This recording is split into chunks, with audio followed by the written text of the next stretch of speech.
Guys, तो आज का हमारा प्रैक्टिकल है to find the resistance per unit length of the Carey Foster bridge and hence to find the value of a known low resistance, right. So यार, सबसे पहले जैसा कि दिख रहा है, जैसा जस्ट मैंने अभी बताया, सबसे पहले आपको इसमें एम लिखना है, ठीक है। देन आना ऑपरेटर्स पे। ऑपरेटर्स में सारी चीज़ें मेंशन हो रखी है, सारी चीज़ें रिक्वायर्ड होती है। देन पहुँचते हम थ्योरी पार्ट पे। ओके, तो थ्योरी में बेसिकली बता रखा कैरी फॉस्टर ब्रिज किस प्रिंसिपल पे बेस होता है, राइट। एंड उसमें जो टर्म्स इन्वॉल्व है और जो ऑपरेटर्स है, इस चीज़ को क्या क्या यूज़ है, सारी चीज़ें बता रखी है उसके अंदर। एंड और यहाँ पे यार एक और चीज़, कैरी फॉस्टर का डायग्राम कुछ ऐसा दिखता है, ठीक है। इसमें जो ए है, जो कि होती है ए, हमारे पास स्केल होता है, लीनियर स्केल बोलते हैं इसको। और ये हमारे पास बैटरी, ठीक है, पावर रेगुलेटर भी बोल सकते हैं इसको। एंड यहाँ पे हमारे पास जो ए देख रहे हो, PQRS, ठीक है, PQRS जो भी है। ये हमारे पास इसमें क्या होता है, इसमें हमारे पास फ्रैक्शन रेजिस्टेंस होती है, कॉपर स्ट्रिप लगाते हैं, लो रेजिस्टेंस लगाते हैं, एंड इसमें हम जो कि लगाते हैं, ठीक है। ये सारी चीज़ें इसके अंदर लगाई जाती है। अब कौन सी ये कहाँ पे लगाई जाती है, इससे जो आप थ्योरी पढ़ो तो उसमें PQ को अच्छे से डिफाइन कर रखा है। ओके, वहाँ से अच्छे से समझ में आ जाएगा।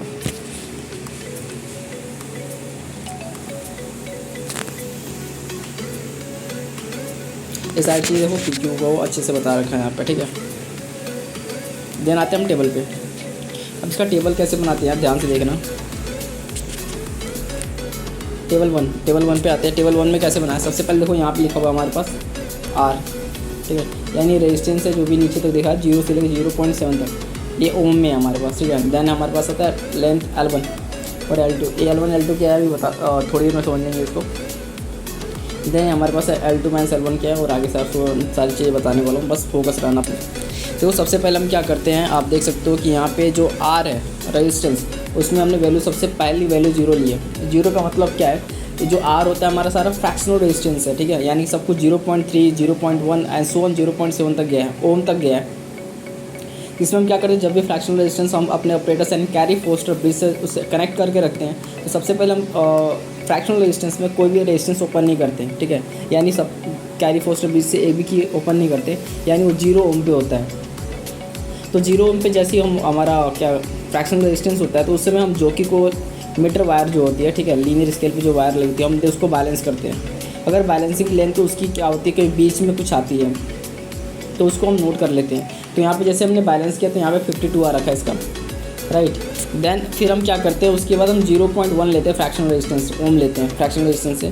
तो हमारे पास जो इसकी बैलेंसिंग लेंथ आई वो 50.5 आई है, ठीक है। Then so on 0.2, 0.3 and so on 0.7 ohm तक लिया हमने।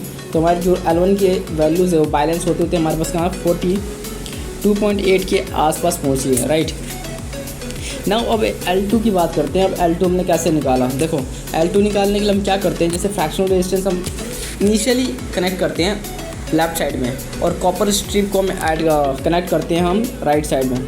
तो इन दोनों को एक्सचेंज कर देते हैं, मीन्स कॉपर स्ट्रिप को लेफ्ट साइड में कनेक्ट कर देंगे, एंड जो हमारा फ्रैक्शनल रेजिस्टेंस है, राइट, उस फ्रैक्शनल रेजिस्टेंस को हम राइट साइड में कनेक्ट कर देंगे। तो वहाँ से हमारे पास क्या होगा, और जो प्रोसीजर उसके बाद हम क्या करेंगे, उसके बाद जो भी प्रोसीजर हमने L1 के लिए करा सेम टू सेम L2 के लिए भी करेंगे। यानी कि सबसे पहले हम 0 ओम पे रीडिंग लेंगे उसकी,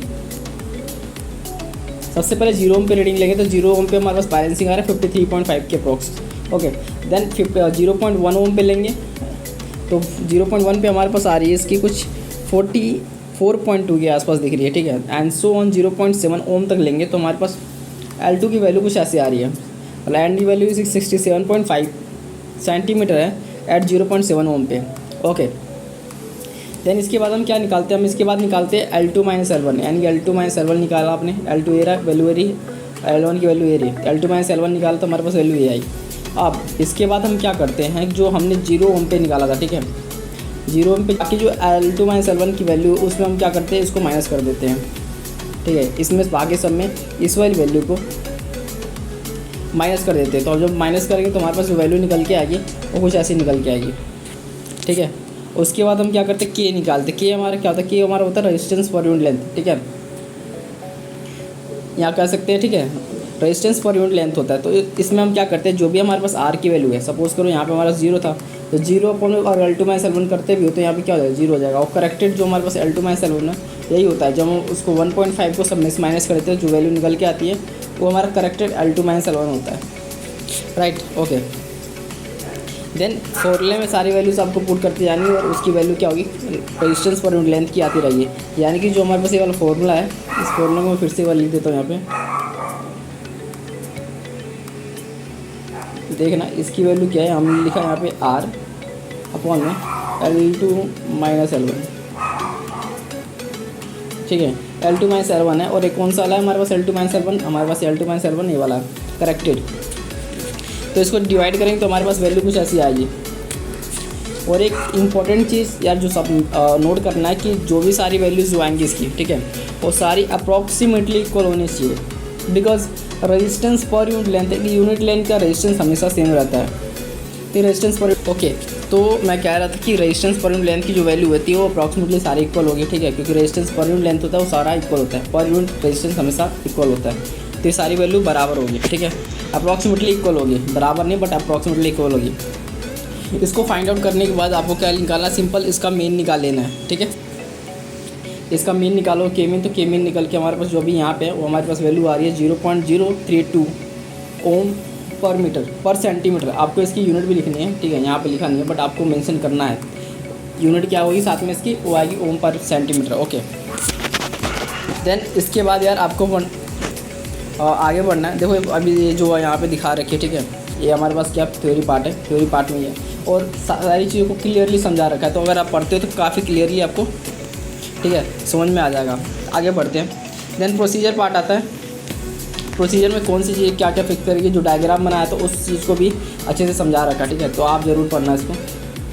देन सेकंड टेबल में आते हैं। सेकंड टेबल में बेसिकली क्या यूज़ होता है कि हमने जो एम में पढ़ा था कि लो रेजिस्टेंस को फाइंड करना, ठीक है, तो सेकंड टेबल से मेनली हम लो रेजिस्टेंस को फाइंड करने के लिए सेकंड टेबल बनाते हैं। सेम टू सेम जैसे L1 L2 फाइंड किया था फर्स्ट टेबल में, same to same L1 L2 find करने का प्रोसीजर सेम इसमें भी होता है,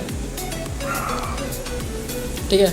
इसमें क्या करते हैं, सबसे पहले L1 L2 फाइंड के लिए वहाँ पे कॉपर स्ट्रिप था, वहाँ टेबल 1 में हमारे पास कॉपर स्ट्रिप था, बट टेबल 2 में हम क्या करते हैं, कॉपर स्ट्रिप जहाँ पे एक लो रेजिस्टेंस लगा देते हैं।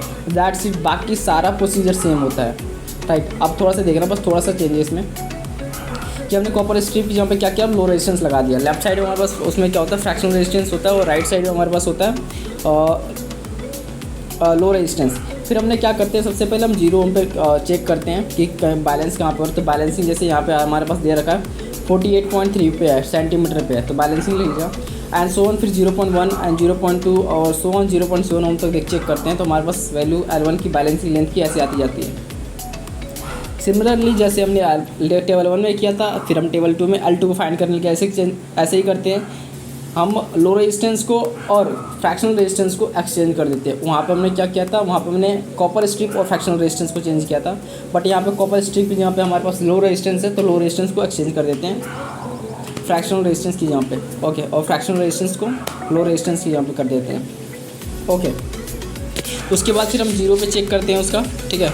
जैसे 0 पे चेक करते हैं तो फिर हमारा 0 पे देखते हैं L2 की वैल्यू 54.2 सेंटीमीटर आ रही है, ठीक है। एंड देन 0 to 1.1 ओम पे चेक करते हैं तो उसकी 53.0 ओम वैल्यू आ रही है इसकी, ठीक है, और 53.0 सेंटीमीटर आ रही है एंड सो ऑन। अगर आगे की इस वैल्यू पे इसको बैलेंस करते हैं तो हमारे पास L2 की लेंथ ऐसे आती जाती है, राइट। देन यहाँ पे क्या करना है, आपको L2 माइनस L1 निकाल लेना है। L2 माइनस L1 निकाल तो वैल्यू कुछ ऐसी आएगी, माइनस में भी चली जाएगी वैल्यू, तो ठीक है, घबराना नहीं है क्योंकि माइनस में आ जाती है वैल्यू, ठीक है। देखो उधर हमने टेबल 1 में हमने निकाला था corrected L2 minus L1, but यहाँ पे करेक्टेड L2 माइनस L1 नहीं निकाला।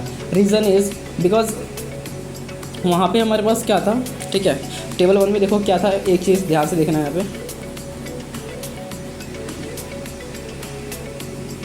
ठीक है।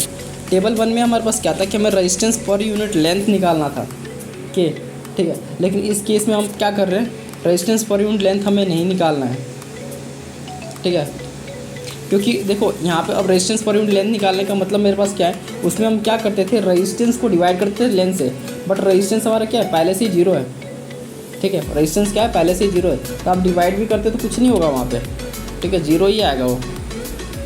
And secondly one more thing, यहाँ पे हम क्या करते हैं, हमारे पास जो होता है, ठीक है, हम यहाँ रेजिस्टेंस पर लेंथ नहीं निकालते, हम यहाँ पे x निकालते हैं। अब यहाँ पे x क्या है, जो कि यहाँ पे बता रखा है, तो x हमारे पास है नॉन लो रेजिस्टेंस जो कि हमने कनेक्ट किया था कॉपर स्ट्रिप की यहाँ पे। तो देखो आर, देखो हमारा क्या है, आर हमारे पास ये है। सपोज़ करो मैं इस लाइन को लेके समझाता हूँ 0.2 ओम को। तो जो हमारे पास रेजिस्टेंस 0.2 ओम था, L1 की वैल्यू 53 थी, L2 की वैल्यू 52.5 थी, ठीक है। और एंड L2 का ऐसे माइनस 0.4 आ रखा। उस केस में हमारे पास देखो आर की वैल्यू 0.2 लिख दी हमने, ठीक है। और फिर हमने लिख दिया के की वैल्यू जो हमने प्रीवियस फर्स्ट टेबल से निकाला था 0.0324, ठीक है, ओम पर सेंटीमीटर, वो रख दिया। फिर हमने L2 माइनस L1 की वैल्यू पुट कर दी। तो हमारे पास जो निकल के वैल्यू आ रही है यहाँ पे वो आ रहा है 0.187 ओम, ठीक है। तो x की वैल्यू आ गई। तो यार और बाकी एक और चीज़ यहाँ पे जो x की वैल्यू आ गई वो सारी भी बराबर हुई, क्योंकि हम नॉन रेजिस्टेंस की फाइंड करें और वो एक ही था, ठीक है। तो इसकी अलग अलग वैल्यू नहीं आ सकती। तो ये जो वैल्यू आती है वो भी अप्रॉक्सीमेटली सेम होती है। देन इसको निकालने के बाद हम इसका मीन ले लेते हैं। मीन को लेने के लिए हम सिंपल 8 है तो हम इसको 8 से डिवाइड कर देते हैं, ठीक है। 0 से 2 लेकर हमारे पास 0.7 तक है, इसको 8 से डिवाइड करते हैं तो हमारे पास जो x मीन है यानी कि लो नॉन रेजिस्टेंस जो था वहाँ पास निकल के आ जाता है, वो आता है 0.2216 ओम, राइट। देन एक्सपेक्टेड वैल्यू हमारे पास देखो जो लो रेजिस्टेंस हम कनेक्ट करते हैं उसकी वैल्यू हमें पहले से ही मालूम होती है, ठीक है। तो एक्सपेक्टेड वैल्यू हमारे पास क्या थी 0.2 ओम थी, बट प्रैक्टिकली हमारे पास क्या निकला 0.2216 ओम निकल के आया। तो यहाँ से परसेंटेज एरर भी काफ़ी इजीली निकाल सकते हो। उसके लिए क्या करना है, आपको experimental value minus practical value divide by experimental value into 100 कर देना है, ठीक है। ये वाला फॉर्मूला जैसे ही आप अप्लाई करोगे तो आपको परसेंटेज एरर जो है यहाँ से सिंपली निकल के आ जाएगा, जो कि आ रहा है -10.8%, राइट, ओके। देन अभी प्रोसीजर पार्टी चल रहा है और उसके बाद हमारे पास अगर इसमें बेसिकली ग्राफ नहीं बनता, ठीक है, इसका ग्राफ नहीं बनता, लेकिन अगर आपके टीचर ने बोला है, ठीक है, तो आप ग्राफ बना सकते हो, बट यूजुअली इसमें ग्राफ नहीं बनता है, ठीक है। एंड यार देन आते हैं हम रिजल्ट पे बस 2 चीज़ें मेंशन करनी है। पहले लिखना है कि आपको अननोन रेजिस्टेंस की वैल्यू क्या थी, जो कि आपकी प्रैक्टिकल वैल्यू क्या थी, और एक्सपेरिमेंटल वैल्यू क्या आई है, right. And 2 resistance per unit length था ब्रिज का, वो क्या निकल के आया, ये चीज़ें मेंशन कर देनी है। एंड यार देखो और प्रिकॉशन लिख लेना, प्रिकॉशन लिखना बहुत ज़रूरी होता है, राइट, क्योंकि ये प्रिकॉशंस आपको एक करेक्ट रिजल्ट के लिए की तरफ, ठीक है, लेके जाता है। एंड यार देखो प्रैक्टिकल फुल चेक है ना, प्रैक्टिकल फुल चेक है। तो यार लाइक और सब्सक्राइब करो, कंजूसी मत करना, दाल बटन दबा देना। Till then